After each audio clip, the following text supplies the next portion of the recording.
इसके तरह भूमिहीन लोगों को पर्चा से सरकारी हो जमीन पर उन लोगों को बंदोबस्त किया जाता है और उन लोगों को पर्चा देते हैं। अभी कहाँ रहते हैं? पवई में। पवई में जहाँ रहते हैं वहाँ आपका घर बना हुआ है? वो घर बना रखा है ना, तो आज पर्चा उसी जमीन का मिलेगा जो है जहाँ आप घर बना के रखे हुए हो।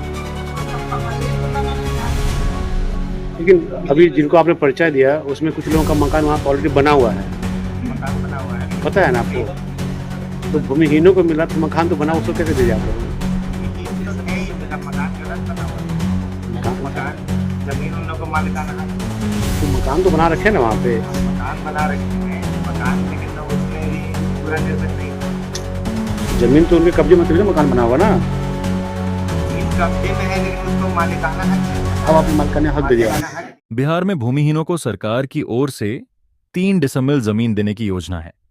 इसका खूब प्रचार भी होता है, लेकिन नालंदा के परवलपुर से सामने आई तस्वीर इस व्यवस्था पर गंभीर सवाल खड़े करती है।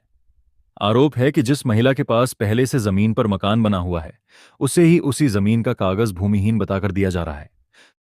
सवाल यह है कि अगर महिला पहले से उसी जमीन पर मकान बनाकर रह रही है, तो फिर उसे भूमिहीन कैसे माना गया? और अगर वह भूमिहीन नहीं है, तो उसके नाम पर जमीन का कागज क्यों बांटा जा रहा है? आमतौर पर जरूरतमंदों को जमीन का कागज मिलने के बाद सरकारी योजना की उपलब्धि बताई जाती है। लेकिन अगर कागज ऐसी जमीन का हो जिस पर पहले से किसी का मकान बना हो, तो असली जरूरतमंद का क्या होगा? परवलपुर अंचलाधिकारी की कार्यशैली पर अब सवाल उठ रहे हैं। वहीं हिलसा विधायक की मौजूदगी में जमीन का कागज बांटे जाने को लेकर भी लोग जवाब मांग रहे हैं। आरोप है कि कागज देने और योजनाओं का प्रचार करने की होड़ में असली जरूरतमंद पीछे छूट रहे हैं। अब देखना होगा कि प्रशासन इस मामले में क्या सफाई देता है और क्या जांच होती है। आखिर भूमिहीन को जमीन मिली या सिर्फ कागज? परवलपुर के इस मामले ने पूरी व्यवस्था पर बड़ा सवाल खड़ा कर दिया। क्या कार्यक्रम था? आज हम लोग का अभियान बसेरा में जो लागू 10 लोग उनको पर्चा वितरण का। और लेकिन अभी जिनको आपने पर्चा दिया उसमें कुछ लोगों का मकान वहाँ पे ऑलरेडी बना हुआ है। मकान बना हुआ है लेकिन पता है ना आपको? तो भूमिहीनों को मिला तो मकान तो बना, उसको कैसे दे दिया आप लोगों ने? भूमिहीन तो नहीं, उनका मकान गलत बना हुआ है। मकान मकान जमीन उन लोगों को मालिकाना हक नहीं था। तो मकान तो बना रखे ना वहाँ पे। हम मकान बना रखे हैं, मकान लेकिन उसमें भी पूरा निर्मित नहीं था। जमीन तो उनके कब्जे में तभी तो मकान बना हुआ ना। जमीन कब्जे में है लेकिन उसको मालिकाना हक नहीं था ना। अब आपने मालिकाना हक दे दिया। मालिकाना हक दिए हैं। ठीक है।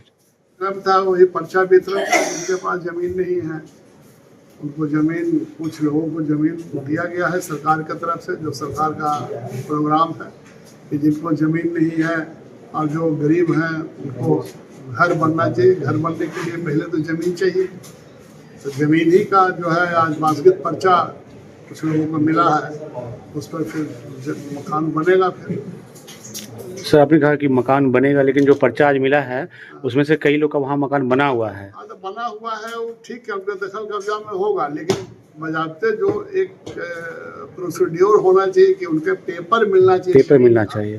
वो पेपर का आज वितरण हो गया कि ठीक है आपने मकान बना लिया साहब, तो आपको कागज जमीन का बंदोबस्ती का पेपर मिल गया। सर देखा जाता है कि ये जमीन कुछ लोग मान लीजिए कब्जा किए पड़े रहते हैं और इनको कब्जा जमीन तो मिल जाता है, लेकिन मालिकाना कब्जा में बहुत समस्या होता है। तो उसके लिए क्या सीओ साहब जाके वहाँ कब्जा करवाएंगे या फिर थाना कब्जा?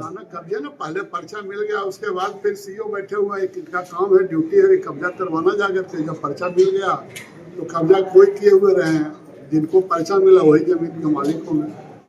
अभी कहाँ रहते हैं? पवई में। पवई में जहाँ रहते हैं वहाँ आपका घर बना हुआ है? घर बना रखा है ना, तो आज पर्चा उसी जमीन का मिलेगा जो है जहाँ आप घर बना के रखे हुए हो। नहीं, जो आज पर्चा मिलेगा जिस जमीन का, उस जमीन पे घर पहले से बना हुआ है ना। जी आपका घर बना हुआ है कितना? 3 डिसमिल में ना कमी है।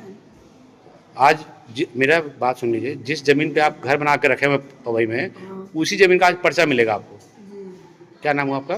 धनेश्वरी देवी। किस थाना में पड़ता है वो? सतेरा थाना कौन सा पड़ता है? थाना परवलपुर थाना। कौन गांव बोले? पवाई पवई।